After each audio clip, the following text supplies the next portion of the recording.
Hello and welcome back to another episode. Now today I'm so excited to be sharing with you something which is super cool and that arrived in the post over the weekend.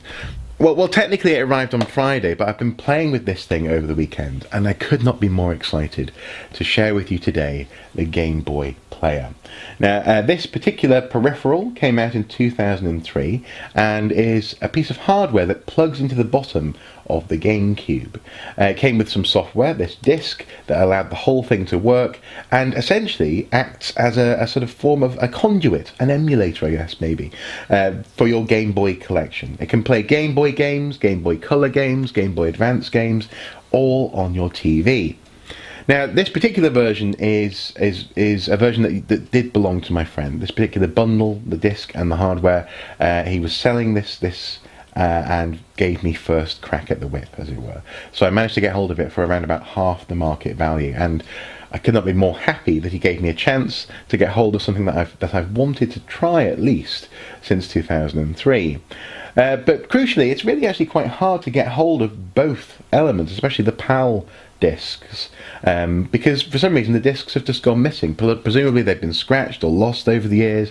The hardware is quite straightforward. I often see Game Boy players in cash converters and computer game boutiques and this kind of thing.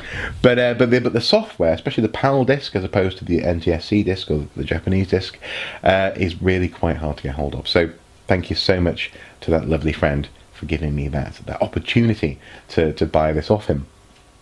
Now, on the surface, I suppose, the Game Boy Player looks and acts very similarly to the Super Game Boy that came out for the SNES. That sort of cartridge adapter that would plug into the SNES and allow you to in turn plug a Game Boy game into it and therefore play the Game Boy on the TV. And yes, I imagine the Game Boy Player was very deliberately designed with the Super Game Boy in mind. On the surface, it is very similar. For example, you can change the frame of the screen. You can change what's happening around your game. For example, here we go with a Gamecube theme for the Game Boy Player. You can go for example for a Game Boy Advance look, perhaps, if you want to be a bit of a purist when you're playing Game Boy Advance games. You can even go for, let's see, a khaki theme if you want to. Maybe you're playing Advance Wars or something like that. But I have to say I am a fan of the knitted woolly jumper. Well, actually I quite like this one. Hang on. This sort of, that's quite nice. I like that. Almost like etched stone. But no, I'm a big fan of the knitted woolly jumper theme, number 17. I like this one.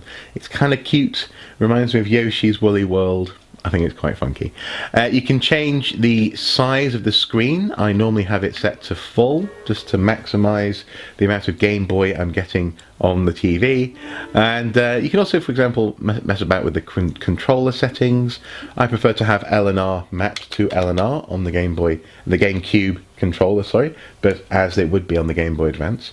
And because there's no select button on the GameCube controller, you have to choose where that's going, and that's obviously is Y and X in this control scheme. But you can have it set up like that if you want to, with select as the shoulder buttons and L and R as Y and X, but why would you do that? But anyway, options are good, options are good. You can change the screen filter, which I have to say, I'm yet to see any clear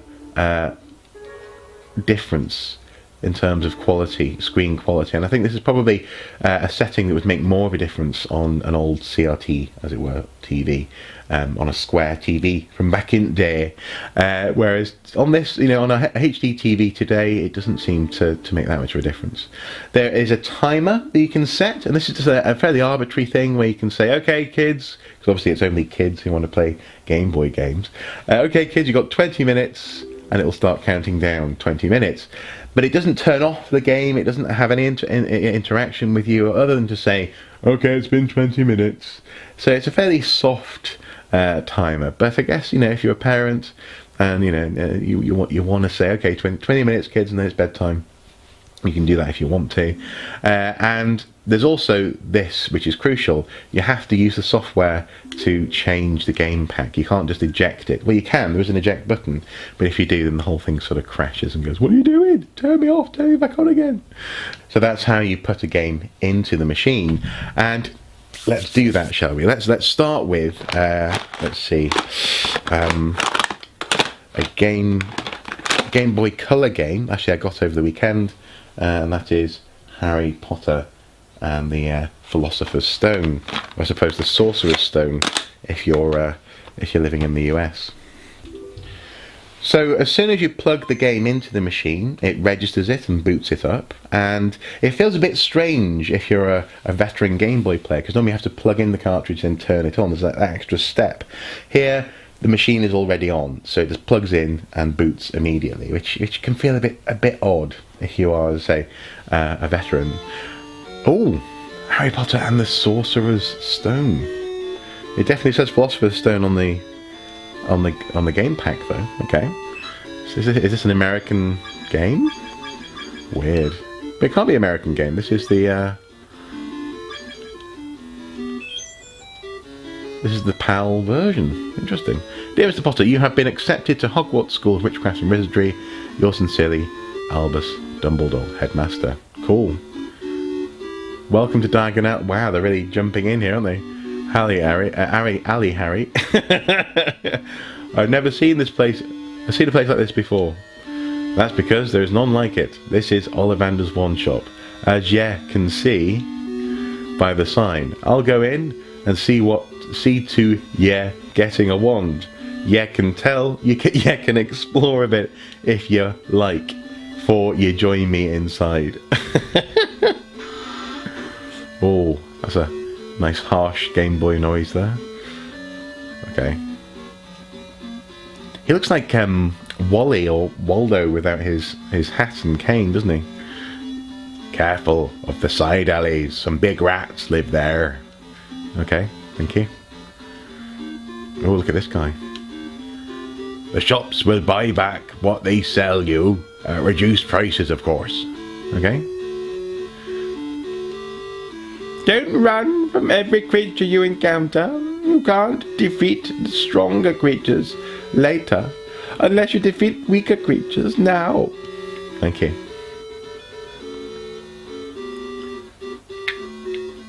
If you snub your toe, or your rat attacks you, visit the healer. Stub your toe. Okay.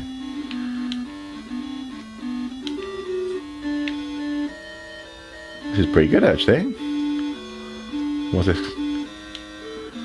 You're him. I mean, you're you. I mean, you're Harry Potter. The shops will buy back what they sell you at reduced prices, of course. We've already heard that, I think. Okay, let's go in this shop. Ah! Okay. Okay, you're not going to talk to me. There we go. Welcome to Flourish and Blood's bookstore. We aren't serving customers at the moment. We need to tend to an outbreak of bookworms. But please come back soon. Okay. That is a harsh noise, isn't it? Okay, let's go in there. Okay, let's see. What can we buy? Dragon skin gloves. Yes. I think that's more than you have, isn't it? Anything else? But I have nothing. Fine.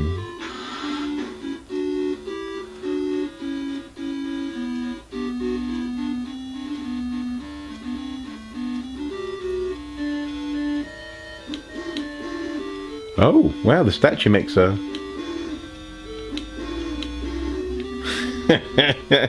makes an owl noise. Should we go to the bank? There's something written on the door. Enter stranger, but take heed of what awaits the sin of greed. Blimey, for those who take but do not earn may pay dearly in their turn. My. If you ever get lost, press select to bring up a message about your current location, okay? You're in Gringotts, the Wizard Bank. Thank you.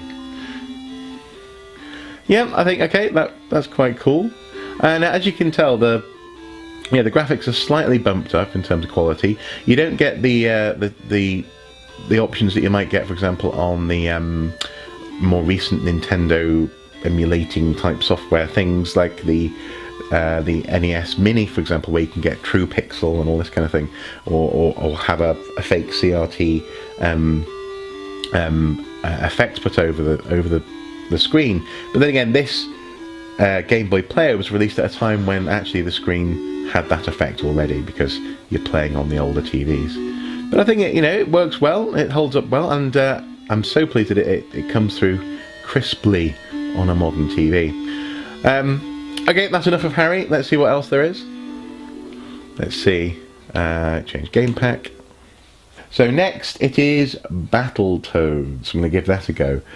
So one of the things I really like about the Game Boy Player is that on the right hand side there's a little switch that you pull to eject the cartridge that's currently in the machine. And that's a really nice little touch, because especially with the Game Boy Advance cartridges that sit quite flush to the front of the machine, it can be a bit fiddly to pull them out. So actually an eject button is very welcome. Okay, Battletoads in Ragnarok's world. Keep it moving along the surface, Toad, and watch out for the psycho pigs. Good advice. Psycho pig can be scary. Okay, off we go. Punch.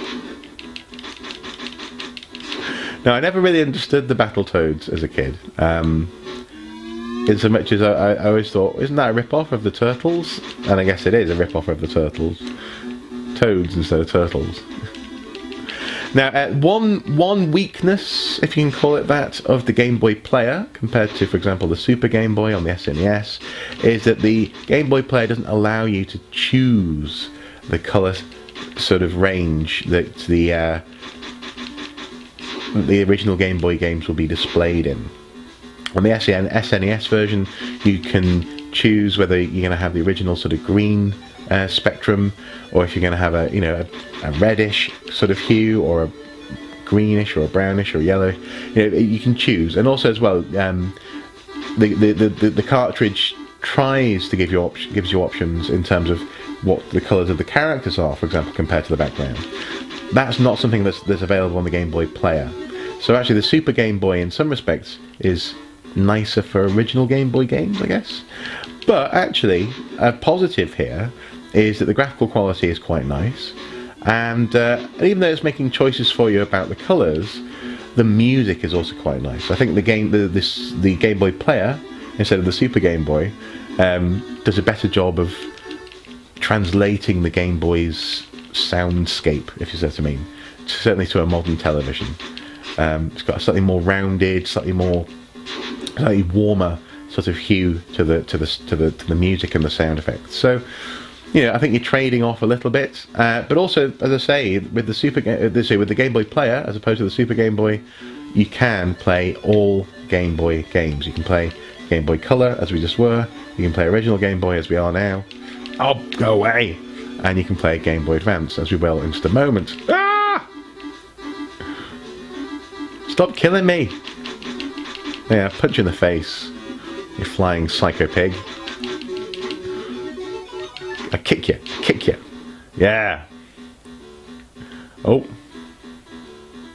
Didn't mean to do that. Can we jump over here? Yeah.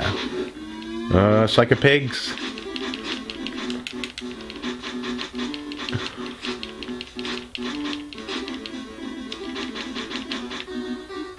It's no Golden Axe, I have to say. It's no Streets of Rage, but it is still fun. I also like that the finishing moves have these big hands and feet as well. And you do a big punch, poof, like that. It's cool.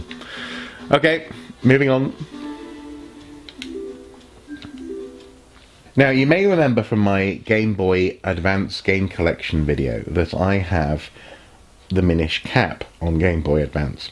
But this version of Minish Cap is fake, it seems, because I tried playing it on the Game Boy Player and it just crashes constantly. If you look actually closely at the label, the legend of is almost invisible. You can't really see it there above Zelda, and that ESRB logo is just crap. The top of it is barely printed properly at all. This is a cheap knockoff, and actually if you look at the back, for example, of the cartridge, you can see the Nintendo logo is just rubbish. If you compare that to an official Nintendo cartridge, that is much more like it. And so actually, over the weekend, I did in fact pick up a proper PAL version of Minish Cap. I simply had to, because this is one of the main reasons that I've wanted a Game Boy Player.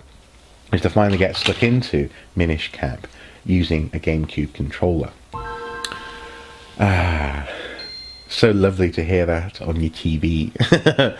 So yeah, I've been wanting to play Minish Cap properly all the way through for years. I've given it half attention, as it were, for so long, and it deserves my full attention because I do love this game. I love the game mechanic of shrinking down to the size of the Picorio of the Minish. I like the art style. It's a sort of a slightly more wacky version of Toon Link from Wind Waker, and actually this is one of those things where I really do appreciate what Capcom brought to the Zelda world. For example, with Oracle of Ages and Oracle of Seasons, and now in this case with Minish Cap, they brought a sort of a slightly looser feeling to the game, if that makes any sense, which I really appreciate, compared to, for example, some of the more traditional top-down Zelda games from Nintendo. The Picoriki Poco Tipo. Yep, I'm yet to meet someone who can speak Hylian in the Minish village. Okay. Up we go.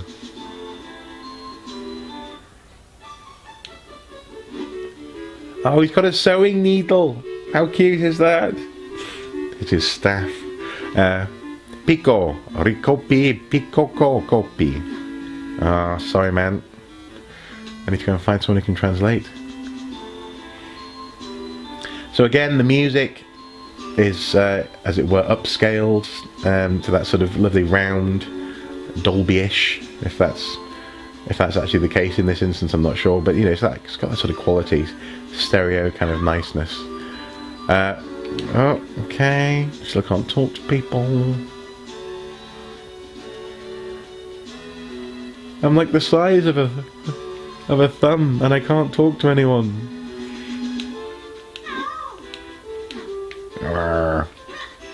Let's roll along.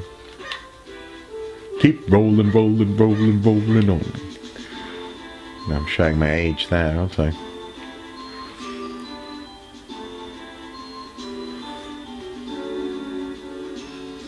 I'm going round in circles.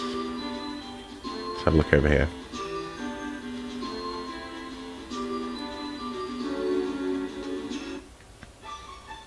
Hello. I am a human.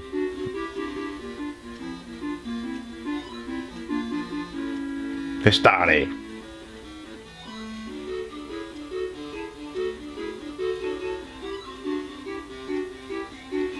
Java Nut. It will allow you to understand our tongue.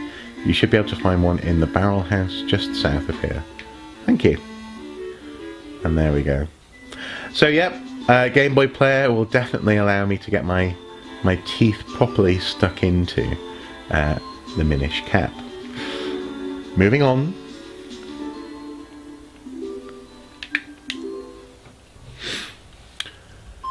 Love it. Oh, actually, sorry. So I just realised that means that the Game Boy Player is effectively acting as a Game Boy Advance. That's why it gives you the sort of the colourful logo for Game Boy, which I suppose makes sense. The Game Boy Advance was the machine of the day when the Game Boy Player came out, and it could play Game Boy games. So I suppose it makes sense to emulate that. Yeah, fair enough. Okay. Off we go. Now. Ooh, blue Goombas. I'm not sure about that. And again, on the Super Game Boy, you could make a change there if you wanted to.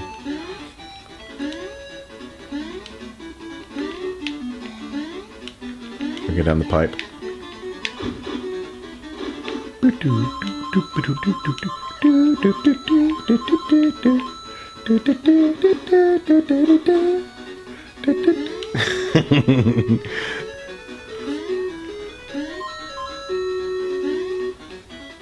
Yeah, I remember this. This music used to drive my mum nuts, so I play it constantly in the car. Two.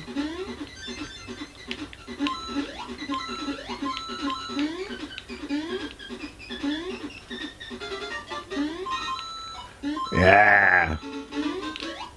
No, not the spikes. Okay. Ah. Moving on.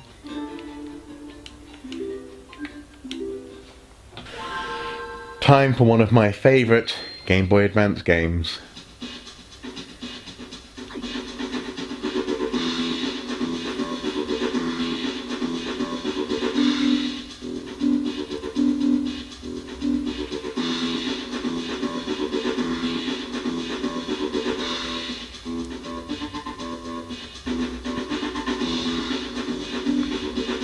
Any idea what it might be?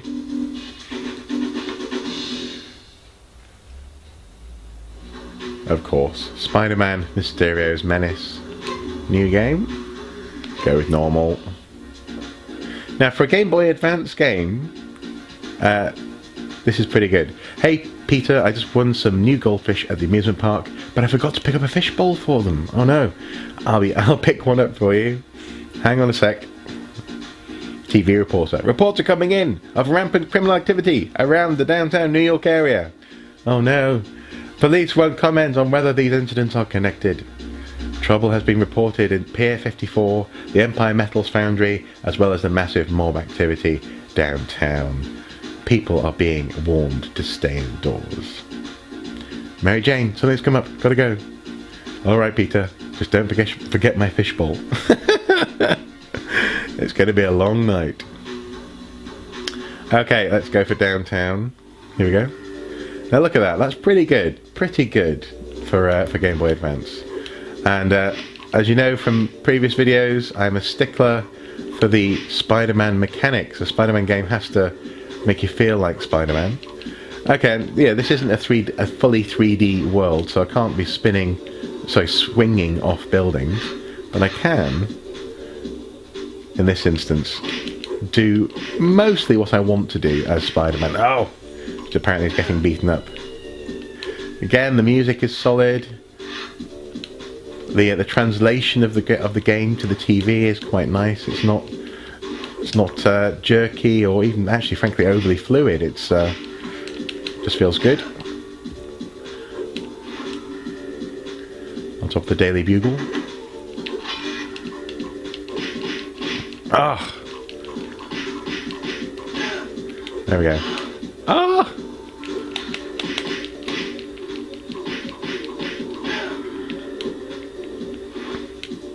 And I have to say, using the Gamecube controller is lovely. It's one of the nicest controllers of all time in terms of how it sits in your hand, in my opinion, anyway. And the ability to play Game Boy games using it is just so nice. Because, again, something I've always found very pleasing is the consistency of some of the Nintendo standards when it comes to the control scheme. So, for example, B and A are in that order. They're not in alphabetical order from left to right. It's from right to left, as, for example, in Japan. And so the NES had that, the Game Boy had that, the GameCube has that. And so actually, you can just start using these buttons quite simply. It doesn't take too much adaptation, as it were. To slip into playing your Game Boy. Oh, yes. Molotov, man. Go away. Alright, I'm gonna get... That's it.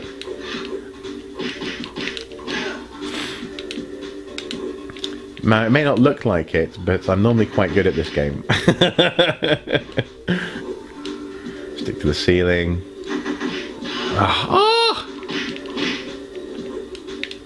I said drop down on them.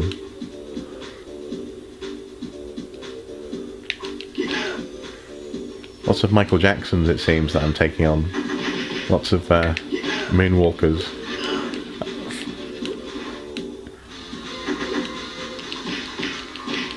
Yeah, take that.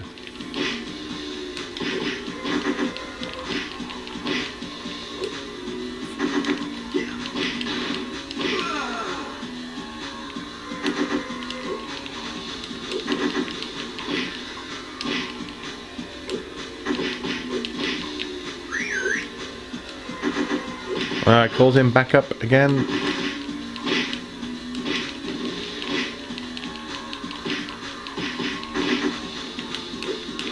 I'm not representing myself very well, am I, on this game? Just standing there. Come on, Spidey. You can do better than that. Come on. Use your web. There you go.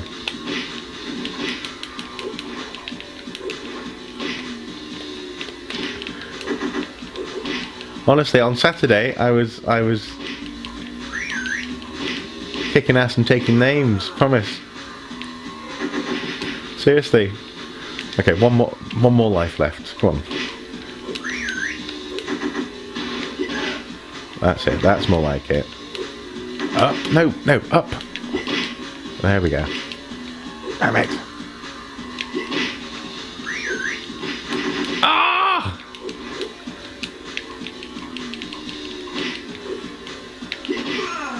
Ah.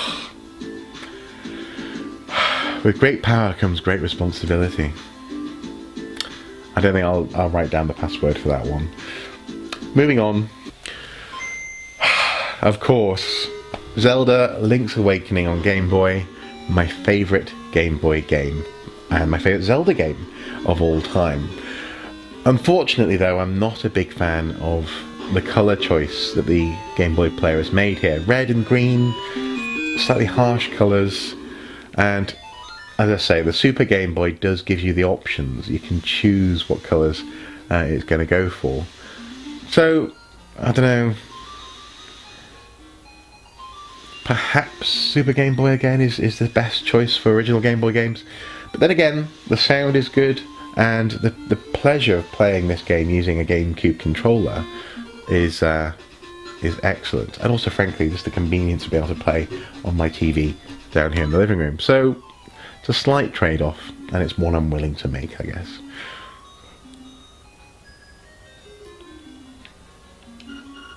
What a relief! I thought you'd never wake up. You were tossing and turning. What? Zelda? No, my name's Marin. You must still be feeling a little woozy. You are on Koholint Island. Okay. Hello, Mario. Well, Rob, you finally snapped out of it. Name's Tarin, not Mario. Hope you're feeling better. What? How did I know your name? You think it's weird, eh? Well, I saw it on the back of this shield.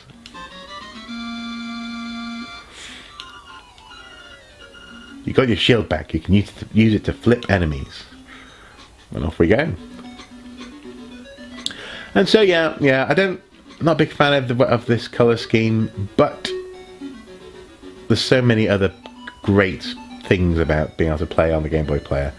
And the ability to meet Bow Wow, my favourite and bestest Bow Wow in the whole world. I'd love this guy as a pet, I really would. on my living room TV is worth it. So yeah, it's a small trade-off, even if it is with my favourite Game Boy game. Okay, now this is something I always used to get wrong as a kid when I was playing this game. I'd always, when I wanted to stop pushing Spike Eyes, I'd for some reason let go of the shield before I stopped moving downwards. So I'd always walk into the spikes. I just didn't quite have the coordination right, but there you go, that's better. There's my sword. So you are the lad who owns the sword. Now I understand why the monsters are starting to act so violently. A courageous lad has come to wake the windfish. It is said that you cannot leave the island unless you wake the windfish. Okay, thank you. You should go north to the mysterious forest. I will wait for you there. Hoot. Hoot mon, hoots. And there we go. You found your sword. It must be yours because it has your name engraved on it.